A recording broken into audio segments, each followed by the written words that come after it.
स्वागत है आप सभी का स्टडी आपके यूट्यूब चैनल पे। आज हम लोग पढ़ेंगे फिजिक्स, भौतिक विज्ञान, जिसमें कुछ प्रश्न होंगे जो काफ़ी इंपॉर्टेंट है।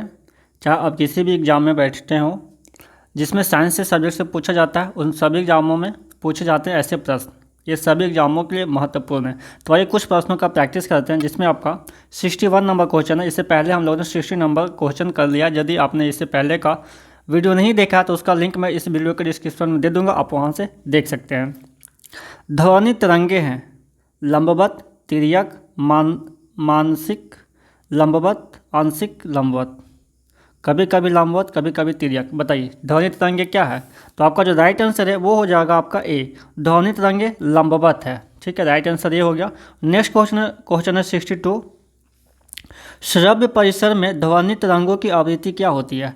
20 हर्ट्ज से 10 हर्ट्ज, 0.5 हर्ट्ज से 5 हर्ट्ज, 1 हर्ट्ज से 10 हर्ट्ज, 20,000 हर्ट्ज से 40,000 हर्ट्ज। बताइए श्रव्य परिसर में ध्वनि तरंगों की आवृत्ति क्या होती है? तो आपका जो राइट आंसर है वो हो जाएगा ए, 20 हर्ट्ज से 10 हर्ट्ज। नेक्स्ट क्वेश्चन है आपका 63 नंबर। ध्वनि की चाल अधिकतम होती है। बताइए ध्वनि की चाल अधिकतम होती है किस में? वायु में, निर्वात में, जल में, इस्पात में। ध्वनि की चाल अधिकतम होती है किस में? तो आपका जो राइट आंसर है वो हो जाएगा डी, इस्पात में। ध्वनि की चाल अधिकतम होती है इस्पात में। नेक्स्ट प्रश्न है, वायु में ध्वनि का वेग है लगभग। वायु में ध्वनि का वेग कितना है? अब से मैं ये करूँगा कि आपको ऑप्शन नहीं मिलेगा। ठीक है, आपको डायरेक्ट आंसर करना है, आपके क्वेश्चंस का रिवीजन होगा, क्योंकि उससे ये होगा कि ये ज़्यादा सही है, क्योंकि ऑप्शन मिलते हैं ना तो उसमें तुक्का लगाने का चांस होता है। लेकिन इसमें आपको याद है तो बताएंगे, नहीं है तो आप इसे सीखेंगे ज़्यादा और ये ज़्यादा याद रहता है। इसलिए नेक्स्ट टाइम आपसे मैं ऑप्शन नहीं देने वाला हूँ। हाँ, जिसमें लगेगा तो मैं दे सकता हूँ, लेकिन ज़्यादातर प्रश्न में ऑप्शन नहीं रहेंगे। तो बताइए वायु में ध्वनि का वेग है लगभग। तो आपका जो राइट आंसर है वो हो जाएगा 330 मीटर प्रति सेकेंड। और वायु में ध्वनि का वेग है 330 मीटर प्रति सेकेंड। नेक्स्ट प्रश्न पे चलते हैं। नेक्स्ट प्रश्न है 65 नंबर। चंद्रमा के धरातल पर दो व्यक्ति एक दूसरे की बात नहीं सुन सकते, क्यों? चंद्रमा के धरातल पर दो व्यक्ति एक दूसरे की बात नहीं सुन सकते हैं। धरती पे हम लोग एक दूसरे से बात करते हैं, लेकिन चंद्रमा पे जो है वो आप ऐसे एक दूसरे की बात नहीं सुन सकते। आप बोलेंगे, अगला सुन नहीं पाएगा, आवाज़ कहाँ चलेगा पता नहीं चलेगा। क्यों, ऐसा क्यों होता है? तो आपका राइट आंसर है चंद्रमा पर वायुमंडल नहीं है। चंद्रमा पर वायुमंडल नहीं होने के कारण हम एक दूसरे से बात नहीं कर सकते, नहीं सुन सकते। नेक्स्ट प्रश्न है आपका, डेसिबल इकाई का प्रयोग किया जाता है। तो राइट आंसर होगा इसका ध्वनि की तीव्रता के लिए। नेक्स्ट प्रश्न है, यानी डेसिबल इकाई का प्रयोग किया जाता है, ध्वनि की तीव्रता के लिए उपयोग किया जाता है। नेक्स्ट प्रश्न आपका 67 नंबर। ध्वनि तरंगे किसके कारण प्रतिध्वनि उत्पन्न होते हैं? इको, यानी ध्वनि तरंगे किसके कारण प्रतिध्वनि इको उत्पन्न करते हैं? तो राइट आंसर हो जाएगा आपका परावर्तन। नेक्स्ट प्रश्न है 68 नंबर। सोनार अधिकांशता का प्रयोग में लाया जाता है। सोनार अधिकांशता का प्रयोग में लाया जाता है, किस में प्रयोग में लाया जाता है? तो आपका राइट आंसर हो जाएगा नौ संचालकों द्वारा। सोनार का जो है वो प्रयोग नौ संचालकों द्वारा प्रयोग में लाया जाता है। नेक्स्ट प्रश्न है आपका 69 नंबर। 69 नंबर प्रश्न यहाँ पे कह रहा है, किसी ध्वनि स्रोत की आवृत्ति में होने वाले उतार चढ़ाव को कहते हैं। किसी ध्वनि स्रोत की आवृत्ति में होने वाले उतार चढ़ाव को क्या कहते हैं? तो आपका राइट आंसर हो जाएगा डॉपलर प्रभाव। राइट आंसर क्या हो जाएगा? डॉपलर प्रभाव। नेक्स्ट प्रश्न है आपका, पास आती हुई रेलगाड़ी की सीटी की आवृत्ति या तीक्ष्णता बढ़ती जाती है, ऐसा किस परिघटना के कारण होता है? तो आपका राइट आंसर हो जाएगा डॉपलर प्रभाव के कारण, यानी पास आती हुई रेलगाड़ी की सीटी की आवृत्ति या तीक्ष्णता बढ़ती जाती है, ऐसा डॉपलर प्रभाव के कारण होता है। नेक्स्ट प्रश्न है आपका, केल्विन मानसिक मानव शरीर का सामान्य ताप है कितना? केल्विन में मानसिक मानव शरीर का समान ताप कितना है? 310। आपका राइट आंसर हो जाएगा 310। नेक्स्ट प्रश्न है, कितना तापमान होने पर पाठ्यांक सेल्सियस और फ़ारेनहाइट तापमापियों में एक ही होंगे? कितना तापमान होने पर पाठ्यांक सेल्सियस और फ़ारेनहाइट तापमापियों में एक ही होंगे? तो आपका राइट आंसर हो जाएगा -40 डिग्री। -40 डिग्री पे आपका सेल्सियस और फ़ारेनहाइट का तापमान जो है वो एक हो जाएगा। नेक्स्ट प्रश्न है 73, न्यूनतम संभव ताप है, न्यूनतम संभव ताप है, तो इसका राइट आंसर हो जाएगा -273 डिग्री सेल्सियस।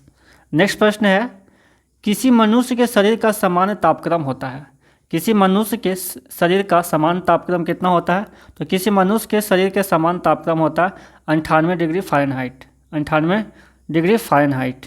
नेक्स्ट प्रश्न है, एक स्वस्थ मनुष्य के शरीर का ताप होता है, एक स्वस्थ मनुष्य के शरीर का ताप कितना होता है, तो एक स्वस्थ मनुष्य के शरीर का ताप होता है 37 डिग्री सेल्सियस, एक स्वस्थ मनुष्य के शरीर का ताप होता है 37 डिग्री सेल्सियस। नेक्स्ट प्रश्न है, ठंड के दिनों में लोहे के गुटके और लकड़ी के गुटके को प्रातः काल में छुए तो लोहे का गुटका ज़्यादा ठंडा लगता है, क्योंकि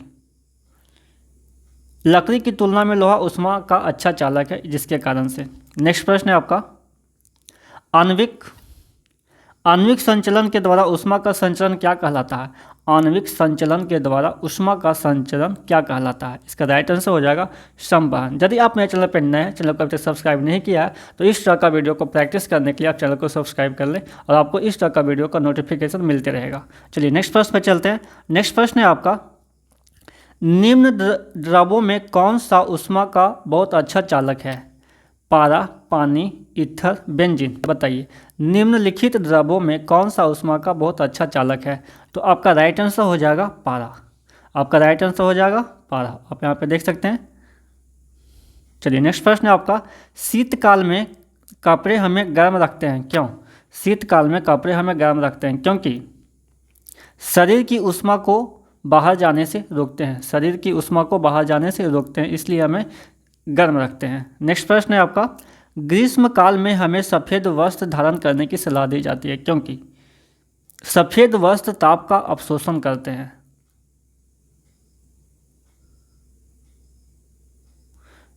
नेक्स्ट प्रश्न है, किसी द्रव का उसके क्वथनांक से पूर्व उसके वाष्प में बदलने की प्रक्रिया को क्या कहते हैं, तो वाष्पीकरण कहते हैं। नेक्स्ट प्रश्न है, पहाड़ों पर पानी निम्नलिखित तापमान पर उबलने लगता है, 100 डिग्री सेल्सियस से कम, पहाड़ों पर पानी निम्नलिखित तापमान पर उबलने लगता है, तो 100 डिग्री सेल्सियस से कम पे उबलने लगता है।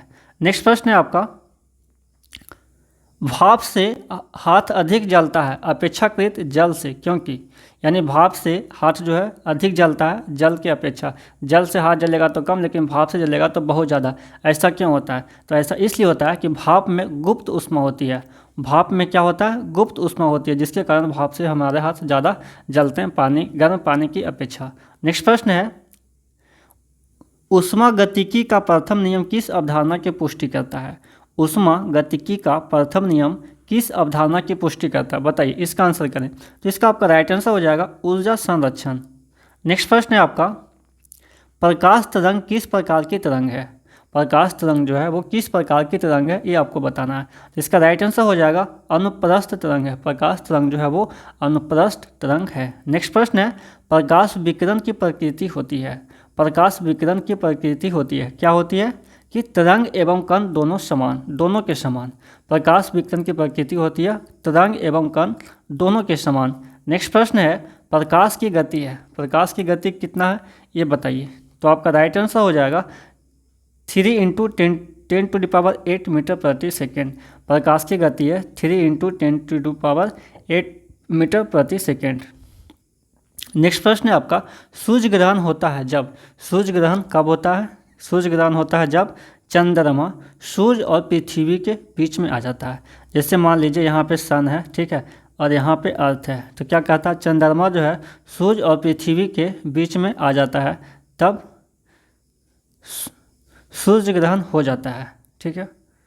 चलिए नेक्स्ट, क्योंकि देखिए सूर्य का जो प्रकाश है वो पृथ्वी पर नहीं आता, पृथ्वी के बाहर से चला जाता है सूर्य का प्रकाश, तो पृथ्वी पर से हम सूर्य को नहीं देख पाते, सूर्य मून से ढक जाता है, तो ये हो जाता है आपका सूर्य ग्रहण। तो सूर्य ग्रहण कब होता है कि चंद्रमा सूर्य और पृथ्वी के बीच में आ जाता है, सूर्य और पृथ्वी के बीच में चंद्रमा आ जाता है तो आपका सूर्य ग्रहण लग जाता है। नेक्स्ट प्रश्न है, चंद्र ग्रहण घटित होता है कब, चंद्र ग्रहण कब घटित होता है, पूर्णिमा के दिन, चंद्र ग्रहण कब घटित होता है, तो आपको पूर्णिमा के दिन। नेक्स्ट प्रश्न है आपका, किस गुण धर्म के कारण पानी से भरे बर्तन में डुबाई गई छड़ी मुड़ी हुई प्रतीत होती है, तो आपका राइट आंसर हो जाएगा अपवर्तन। नेक्स्ट प्रश्न है आपका, ये 90 तक ही था आपका प्रश्न।